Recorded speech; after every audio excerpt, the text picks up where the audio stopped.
Bom dia, amigos. Olá, bom dia, irmãos. A paz do Senhor Jesus. Mais uma vez aqui, nós estamos para falar da palavra de Deus. Hoje, em Atos 26, estamos terminando, né?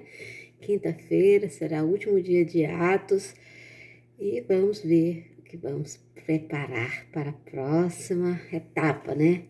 Deus sabe todas as coisas, devemos sempre procurar e buscar qual seja a boa, agradável vontade de Deus. Então, em Atos 26 é um capítulo pequeno, é a continuação, né, daquela conversa. Agora Paulo pede para falar com o rei Agripa, né? E o rei Agripa começa a falar com o rei Agripa, com Berenice, com Festo, né, em sua defesa. Ele começa, Paulo era muito inteligente, Paulo era muito estudioso, e além disso tudo, a principal dádiva que Paulo tinha nesse momento era de ser cristão, de ter se arrependido, de ter se convertido a Jesus Nazareno, né? Ao cristianismo, de ter aceitado a ressurreição de Jesus, que não é só aceitar Jesus, aceitar a ressurreição, que ele ressuscitou dos mortos, está vivo. Igual falou ali atrás, como é que pode? A gente não está vendo Jesus, como é que nós podemos aceitar isso? Pela fé, o único verdadeiro firmamento, né? A nossa fé nos leva a uma expansão maior, a um dinamismo maior. A nossa fé é tudo que nós podemos ter nessa nossa vida, que às vezes as lutas, dificuldades, os atropelos da vida, né? Nos faz afastar das pessoas, nos faz afastar de Deus, nos faz afastar dos amigos, mas a nossa fé junta, traz, aproxima, né? E faz-nos vasos de bênção, vasos de novo. E muitas vezes as pessoas nos veem pregando, vê pastores, vê padres, vê bispos, irmãs de caridade, vê o Papa, vê missionários, vê tantas pessoas à frente das igrejas pregando, sorrindo, e pensa assim, a vida dessa pessoa é perfeita. Não, nossa vida não é perfeita, ao contrário, né? Paulo aqui, nós estamos vendo a história de Paulo. Vocês acham que a vida de Paulo foi perfeita? Ele fez isso tudo por amor ao evangelho. Paulo estava sempre bem disposto. Poucas vezes você viu Paulo se lamentar. Por amor a você, por amor a mim, para que essa palavra chegasse hoje. E se nós fazemos um vídeo de 10, 15 minutos hoje, é para que isso fique gravado para prosperidade, para que as pessoas daqui a 10 anos, 20 anos, nossos familiares, nossos amigos vejam esses vídeos e dizem como foi valente aquela pessoa. Estava passando por tantas lutas, por dores, por tristeza, mas um sorriso sempre no rosto para pregar o evangelho. Quantos amigos nossos estão morrendo no Brasil? Quantos familiares nossos estão nos hospitais? Quantas lutas têm vindo sobre as nossas vidas? Nós temos que ser fortes, sorrir em meio à tribulação, sorrir em meio ao desgaste, à dificuldade, porque nós temos um Deus vivo, poderoso. As lutas são passageiras, a eternidade é para sempre. E nós não almejamos lutas, mas nós almejamos a eternidade. Nós queremos estar na eternidade, nós queremos buscar esse Deus tão grande, tão maravilhoso, tão verdadeiro. Então, aqui o Paulo, né, tece elogios ao rei Agripa, mesmo porque o rei Agripa era judeu, era da família, né, ali da herança de Davi, né, das tribos ali de Davi. Então, ali, ele apela ao rei Agripa e fala assim, olha, rei Agripa, eu sei que eu sinto-me confortável, eu me sinto privilegiado de estar na sua presença, de poder fazer minha defesa, né? Principalmente uma pessoa que conhece a minha história, conhece a história do povo de Deus, porque ali havia, nos judeus havia aqueles que criam na ressurreição e havia aqueles que não criam na ressurreição. Então ali havia dois grupos, né? E Paulo, apóstolos gentios, né? Que é aqueles que criam na ressurreição. Então Paulo diz ao rei Agripa, olha, você está familiarizado, você conhece a lei, você conhece os profetas, né? Todo mundo ouvia isso, era obrigação, né? De um judeu saber toda a história do seu povo, né? E ele apela pela parte que o rei Agripa não poderia dizer não. Olha, você conhece, Você sabe das profecias, você sabe tudo aquilo que foi programado na eternidade para que hoje estivesse cumprindo na pessoa de Jesus, para que se cumprisse na pessoa de Jesus. Então você sabe, você não vai poder me julgar por algo que nós somos da mesma crença, né? Da mesma verdade, né? Então ele apela ao rei Agripa e ele começa a contar a sua história, né? Como que ele vivia ali em Jerusalém, ele ia e voltava desde pequeno, né? Todo mundo conhecia Paulo. Paulo era um homem estudioso que aprendeu com Gamaliel as leis, que aprendeu com Gamaliel a história do povo judeu, né?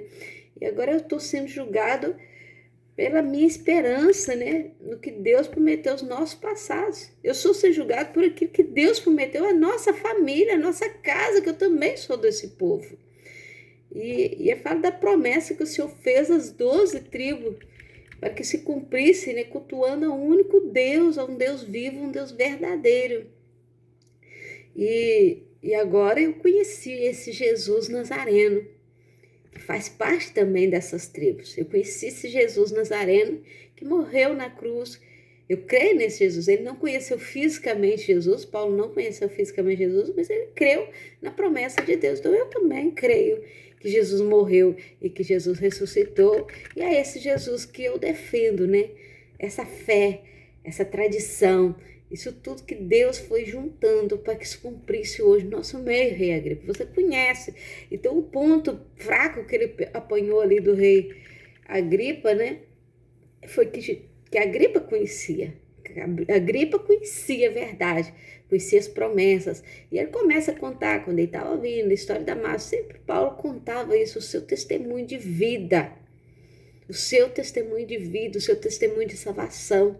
Muitas vezes hoje as pessoas querem convidar pessoas para ir à igreja, querem levar as pessoas para a igreja. Não é ir à igreja, estar na igreja, é ser igreja, que eu digo sempre. Não é ir à igreja, estar na igreja, é ser igreja. Eu preciso convencer as pessoas a serem igreja. Como é que eu sou igreja? Quando eu sou corpo. Quando eu sou o corpo da cabeça, que é Jesus. Então, quando eu aceito Jesus como meu Salvador, quando eu tenho um testemunho de vida para contar, aí eu sou igreja, aí eu sou obra. E eu, para ser igreja, eu preciso me disparar, sair longe daquilo que me faz mal, eu tenho que distanciar daquilo que me atropela.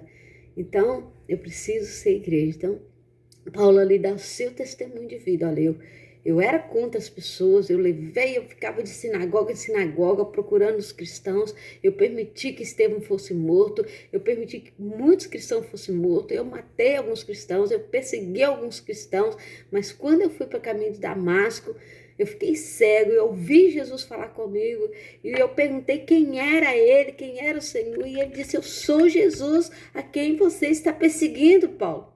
Agora levanta, fica de pé, e eu vou falar com você, eu vou fazer uma obra tal na sua vida que as pessoas não vão acreditar, porque um perseguidor passa a ser perseguido. E depois que Paulo fica cego, depois Paulo recobre a visão e começa a pregar, as pessoas acham mesmo que achavam que Paulo estava ali fingindo para poder pegar as pessoas, né? E ele começa a dizer, eu preguei pela primeira vez para as pessoas que estavam em Damasco, depois os que estavam em Jerusalém, depois em toda a Judéia, preguei aos gentios dizendo que se arrependessem, que voltassem para Deus para praticar as boas obras, que matassem o seu arrependimento, que mostrassem o seu arrependimento, que realmente convertessem ao Senhor, que pedisse verdadeiramente perdão ao Senhor pelos seus pecados, que muitas vezes as pessoas pedem perdão pelos pecados, mas não arrependem. Irmãos, cristãos, eu estou falando isso para crente. Não é pedir perdão pelo pecado só. Você precisa arrepender do seu pecado. Pedir perdão pelo seu pecado é fácil.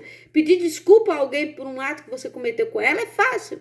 Agora, se arrepender por aquilo que você fez, não voltar a fazer mais. Quando eu peço perdão, eu preciso assim, Senhor, eu reconheço que eu sou pecador, eu não posso voltar a fazer mais, eu preciso entrar num processo de libertação. Quando eu peço perdão pelos meus pecados, eu preciso entrar num processo de libertação. Isto é pedir perdão, não voltar a fazer mais. Ah, mas e se eu voltar? Pode acontecer. Mas eu preciso me redimir, eu preciso ter na minha consciência que eu não posso olhar para trás. A palavra diz que aquele que lança a mão do arado e olha para trás não é digno de arar a terra. E eu, como cristão, como missionária, como evangelista, preciso entender qual é o propósito de Deus para a minha vida. E Paulo começa ali a contar o seu ministério, contar a sua vida, contar a sua transformação, a falar desse Jesus que foi prometido lá no Antigo Testamento e que os profetas anunciaram e que o rei Agripa e toda a sua família foi ensinada com esse nome desse Jesus que viria como o rei. E começa a falar ali com grande autoridade e Festo começa a assustar-se e Festo manda com que Paulo fala, cala a boca, você está louco, cara. Você está estudando tanto, você está lendo tanto que os seus estudos estão te levando à loucura. Irmãos, estudo nenhum leva à loucura, leva à inteligência, à experiência.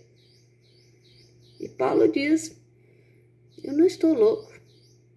Chama Festo, é um advogado, né? Excelentíssimo, eu não estou louco. O que eu estou dizendo é de bom senso. O que eu estou dizendo é verdade, só que a verdade machuca, a verdade assusta, a verdade dói. E ele pergunta ao rei Agripa, você sabe disso? Você crê? Ele não fez assim uma pergunta, ele fez uma afirmação ao rei Agripa. Você sabe disso, rei? Você crê nisso também? Por que agora está me julgando? Você acha que em tão pouco tempo pode convencer-me? Não, Paulo começa a defrontar o rei Agripa, a dizer que ele também acreditava nisso, mas ele não queria admitir. O rei Agripa fica ali embaraçado, né? E ele diz, você acha que em tão pouco tempo você pode me convencer a ser cristão? A acreditar nesse Jesus que morreu? E Paulo respondeu, em pouco ou em muito tempo, rei, eu peço a Deus que não apenas tu, mas que todos aqueles que hoje me ouvem, que se tornem como eu, um cristão. Não um cristão algemado, não um cristão preso pela vontade do homem, mas um cristão liberto, que possa anunciar a palavra do Senhor. Um cristão liberto que possa anunciar Jesus Cristo como seu salvador pessoal. Um Jesus que transforma a vida, um Jesus que ressuscitou e vai voltar para buscar a sua igreja. O desejo de Paulo, quando Paulo fala para o rei Agripa, ele desejou que eu e você hoje estivesse na posição dele, mas sem as suas algemas, na posição de autoridade, de anunciar o evangelho, de não envergonhar daquilo que você é, daquilo que você seja, igreja, corpo do Senhor Jesus. E esse é o meu desejo também, que sejamos libertos das algemas, daquilo que nos prendem, mas que possamos anunciar com audácia, com autoridade. Nem que isso nos leve à morte, mas possamos anunciar com autoridade a palavra do Senhor. Eu quero, em nome de Jesus, até meus últimos dias de vida, que seja hoje ou daqui a 100 anos, mas que eu possa continuar anunciando a palavra e crendo nesse Deus tão grande, tão verdadeiro, tão poderoso.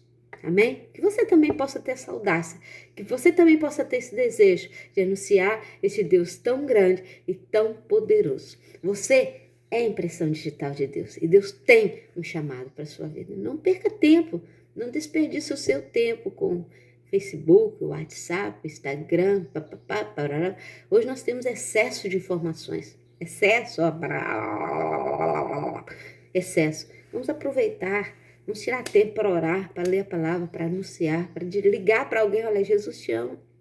Tem alguém triste, alguém que perdeu seu familiar. Olha, Jesus te ama. Eu estou orando por você. Eu estou orando. É tão bom quando nós ouvimos alguém falar para nós. Olha, eu estou orando por você. E eu estou orando por você. Creia. Creia. Vamos orar? Deus abençoe as vidas, abençoe aqueles que estão nos ouvindo, tira a tristeza, consola os seus corações, daqueles que estão tristes por perder os seus familiares. Abençoa aquela criança que está na incubadora, que foi tirada do ventre da sua mãe, pela morte da sua mãe. Abençoa todos aqueles que estão contaminados, livra da morte, Senhor. Dê tua bênção, dê vitória à tua igreja, ao teu povo.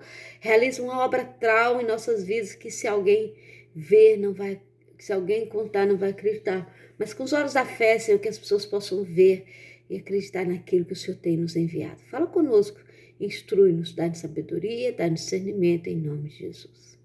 Até Até amanhã, tá acabando, Atos tá acabando, vamos começar, não perca, vamos ter mais coisas boas por aí.